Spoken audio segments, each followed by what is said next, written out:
আওয়ামী লীগ যদি ফিরে আসে তাহলে বাংলাদেশে আবারও ফ্যাসিবাদ ফিরে আসবে।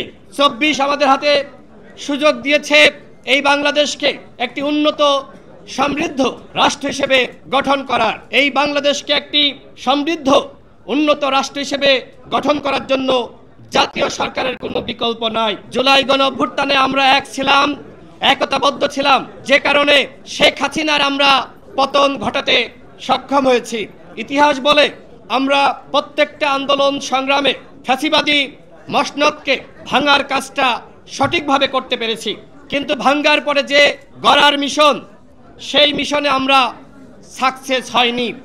২৪ আমাদের হাতে সুযোগ দিয়েছে এই বাংলাদেশকে একটি উন্নত সমৃদ্ধ রাষ্ট্র হিসেবে গঠন করার। ২৪ আমাদের হাতে সুযোগ দিয়েছে এই বাংলাদেশকে অর্থনৈতিকভাবে সমৃদ্ধ, গণতান্ত্রিক, ন্যায় বিচার সম্পন্ন, মানবিক মর্যাদা এবং সাম্যের বাংলাদেশ হিসেবে গঠন করার।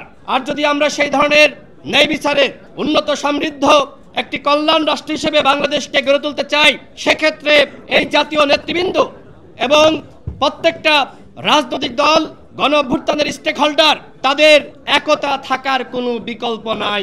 আমরা লক্ষ্য করছি গণঅভ্যুত্থানের পরে আমরা বিভেদে লিপ্ত হয়েছি, আমরা বিভাজিত হয়ে পড়েছি, যে কারণে আজকে সেই দিল্লিতে পালিয়ে থাকা ফ্যাসিস্ট শেখ হাসিনা এবং আওয়ামী লীগ তারা নানানভাবে নানান পন্থায় ফিরে আসার চক্রান্ত করছে।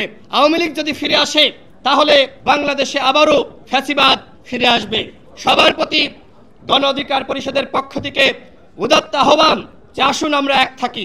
আমাদের মতপার্থক্য থাকতে পারে, আমাদের রাজনৈতিক প্রতিযোগিতা থাকতে পারে, কিন্তু আমরা যদি ক্ষমতার দ্বন্দ্বে লিপ্ত হই, আমরা যদি একে অপরকে ঘায়েল করি, তাহলে এই যে আবু সাঈদ, মুগ্ধ, ওয়াসিমরা জীবন দিল, নতুন বাংলাদেশের যে স্বপ্ন তারা দেখেছে, এই স্বপ্ন কিন্তু নস্যাৎ হয়ে যাবে।